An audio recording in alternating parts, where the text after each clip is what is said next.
नमस्कार सर, मेरा नाम राजू है। आज मैं आपको शेयर मार्केट के बारे में बताऊंगा कि शेयर मार्केट ऊपर नीचे होता कैसे, ज्यादा ऊपर नीचे कैसे होता है। आप पीछे अमेरिका का मार्केट ले लीजिए जो 100-150 साल से चल रहे हैं, और अपना मार्केट ले लीजिए जो 42-43 साल से बॉम्बे स्टॉक एक्सचेंज चल रहे हैं। इसको आप एक कहानी से समझ सकते हैं कि मार्केट में भूचाल कैसे आता है और फिर उस भूचाल के बाद लाइफ टाइम हाई मार्केट कैसे हो जाता है। तो मान लेते हैं कि एक शहर में मिट्टी के घड़े बिकते हैं और सारे शहर के लोग वहीं से 10-15 दुकान हैं, वहीं से मिट्टी के घड़े खरीदते हैं और उसी में सब लोग पानी पीते हैं। शहर का ऐसा माहौल है कि सब लोग मिट्टी के घड़े में ही पानी पीते हैं। जो वो 10-15 घर हैं वो धीरे धीरे अमीर बनते जा रहे हैं। पर यह बात उस शहर के जो पहले से अमीर व्यक्ति हैं उनको अच्छा नहीं लगता है कि इस तरह से हमारे सामने कोई हमसे ज्यादा अमीर होता जा रहा है। तो उन्होंने एक ऐसा माहौल बनाया, टीवी से, न्यूज से, कैमरा से, इस तरह का माहौल बनाया कि मिट्टी के घड़े में पानी पीने से कैंसर होता है। और इस तरह का एडवर्टाइज 3 से 6 महीना तक चलाता रहा।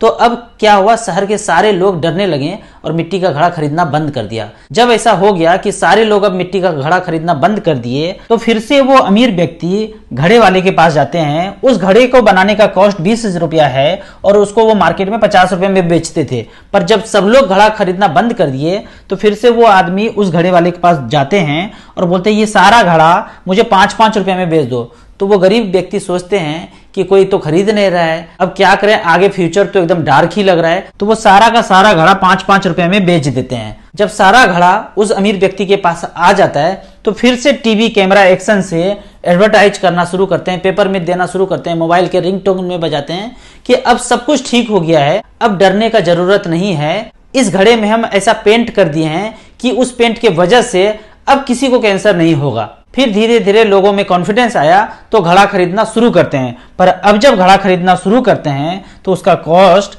200 रुपया है। मतलब जो चीज पहले 50 रुपए में बिकता था अब वो लाइफ टाइम हाई हो गया है, अब उनको 200 रुपए में खरीदना पड़ रहा है। पर इस सिचुएशन में 2 घर ऐसा था जिन्होंने कहा मैं अपना घड़ा नहीं बेचूंगा, और उन्होंने अपना घड़ा संजो के रखा। तो जब टाइम आया 1 साल के बाद तो अपना घड़ा वो भी 200 रुपए में बेच रहे हैं। तो इस तरह के माहौल में जो भी अपना घड़ा संजो करके रखे थे उनका रेट अब लाइफ टाइम हाई होने जा रहा है। तो आप हमेशा जब मार्केट में इन्वेस्ट करेंगे तो यही सोचेंगे, जब ज्यादा गिरावट होता है तो कोई ना कोई डरा के आपसे वो घड़ा खरीदना चाहता है। आपके म्यूचुअल फंड के यूनिट्स, आपके शेयर को कोई खरीदना चाहता है लोअर वैल्यूएशन पे। तो हर गिरावट में आपको डरना तो बिल्कुल ही नहीं है, जबकि उनके साथ आपको गिरावट में खरीदना है। अगर गिरावट में 5-5 रुपए में खरीदा होता तो और ज्यादा पैसा हो जाता। तो इस कहानी को यदि आप हमेशा याद रखेंगे तो मार्केट की गिरावट से डरेंगे नहीं। आपको इसी तरह म्यूचुअल फंड के बारे में और कुछ जानना है तो आप मुझसे व्हाट्सएप कर सकते हैं।